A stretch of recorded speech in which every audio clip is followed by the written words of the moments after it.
Tagad Azerbaidžāna ir aizliegusi divus Irānas medijus – Sahar TV un Meha ziņu aģentūru, apsūdzotos propagandas veikšanā pret valsts suverenitāti un teritoriālo integritāti, un iespējams pats svarīgākais – pret tās nacionālo drošību. Azerbaidžānas žurnālistiem tagad ir pavēlēts nekavējoties pārtraukt sadarbību ar abām organizācijām. Un šī rīcība ir tieši atbilde uz Irānas izlūkošanas ministrijas lēmumu pasludināt Azerbaidžānas valsts raidorganizāciju AzTV par naidīgu mediju. Tagad mums pievienojas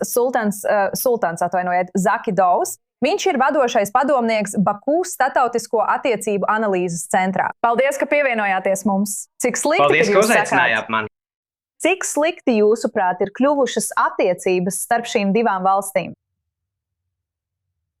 Vispārīgi runājot, ja paskatāmies uz attiecību vēsturi starp Azerbaidžānu un Irānu, īpaši pēc Otrā Karabahas kara pēdējos 5-6 gadus, šo attiecību vēsturi ir bijusi diezgan, nelīdzena ar kāpumiem un kritumiem.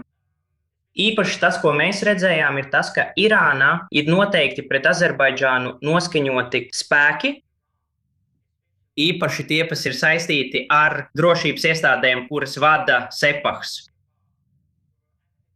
Tas aktīvi izplatīja pret Azerbaidžāņu retoriku, iejaucās Azerbaidžānas iekšējās lietās. Un vispirms mums jāmin vairāki ar Irānu saistīti mēdī ziņu aģentūras, piemēram, Tasnim. Mērziņu aģentūra Sahar TV. Viņi ir neatlaidīgi, nepārtraukti izplatījuši pret Azerbaidžānu vērstu retoriku. Un vienlaikus mēs redzējām, ka šīs grupas Irānā, daļa no viņiem, īpaši tie, kas saistīti ar drošības sistēmu, ar Sepah, viņi ir bijuši tādi, kā viņi nav spējuši pieņemt ģeopolitiskās realitātes, ko Azerbaidžāna radīja pēc Otrā Karabahas kara. Un attiecības vēl vairāk sāsinājās pēc teroristiskā akta, kas tika izdarīts 2023. gada janvārī pret Azerbaidžānas vēstniecību Teherānā. Bet tad, atkal pēc tam, kad Masūds Pezeškians nāca pie varas, viņš 2 reizes apmeklēja Azerbaidžānu, un pēc tam mēs redzējām zināmas normalizācijas pazīmes. Bet atkal, tas ir dīvaini 2026. gada martā, kad Irānas drons trāpīja Nahčivanas lidostā. Bet tomēr pat tajā laikā Azerbaidžāna centās uzlabot attiecības, notika sarunas prezidentu un ārlietu ministru līmenī, bet tomēr mēs nevaram runāt par pilnīgu normalizāciju, jo pat šodien noteikts personas Irānā aktīvi izplata pret Azerbaidžāņu retoriku. Un galu galā mēs redzējām, kas notika pirms pāris dienām, kad Irānas izlūkošanas ministrs nolēma iekļaut Azerbaidžānas valsts televīziju tā saukto naidīgo mēdīju sarakstā. Bet patiesībā Azerbaidžānas valsts televīzija nekad nav aktīvi iesaistījusies, pret Irānu vērstā propagandā. Šajā televīzijā ir vairāki raidījumi, kuros pulcējās dažādu jomu eksperti. Viņi, pauž savus viedokļus, bet tas nav nekas saistīts ar apzinātu iejaukšanos citu valstu iekšējās lietās. Tagad Azerbaidžāna, kā jūs zinat, pozicionē sevi kā rietumiem orientētu valsti, vienlaikus uzturot sarežģītas attiecības gan ar Krieviju, gan Irānu. Vai Irānas mediju aizliekšana nozīmē galīgu puses izvēli? Un kādi ir riski Baku, ja Teherāna nolemj reaģēt ne tikai ar šiem mediju ierobežojumiem un ne tikai ar to vienu triecienu, ko mēs redzējām? Es teiktu, ja mēs gribam būt pilnīgi precīzi, tad Azerbaidžāna nevar pilnībā apzīmēt kā pro-rietumniecisku valsti.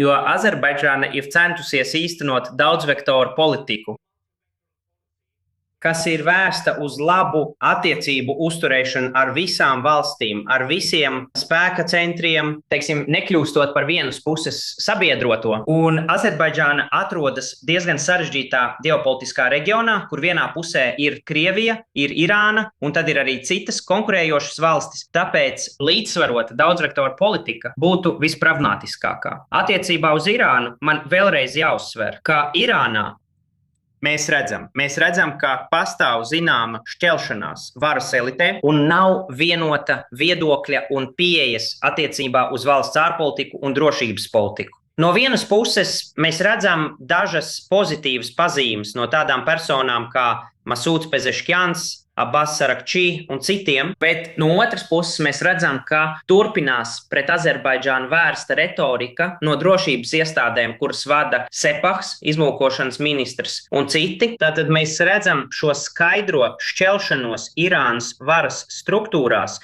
un tāpēc tas, kas notika nesen Azerbaidžānas valsts televīzijas iekļaušana šajā sarakstā, tas nenozīmē, ka attiecības būtu ļoti sliktas, bet tas arī nenozīmē, ka viss ir kārtībā un ir pilnīga normalizācija. Mēs ceram, ka šie šķēršļi tiks pārvarēti un attiecības tiks normalizētas pēc iespējas ātrāk. Labi, es vēlos jums ļoti pateikties, ka pievienojāties mums, Sultān. Man bija prieks, paldies, ka uzaicinājāt mani.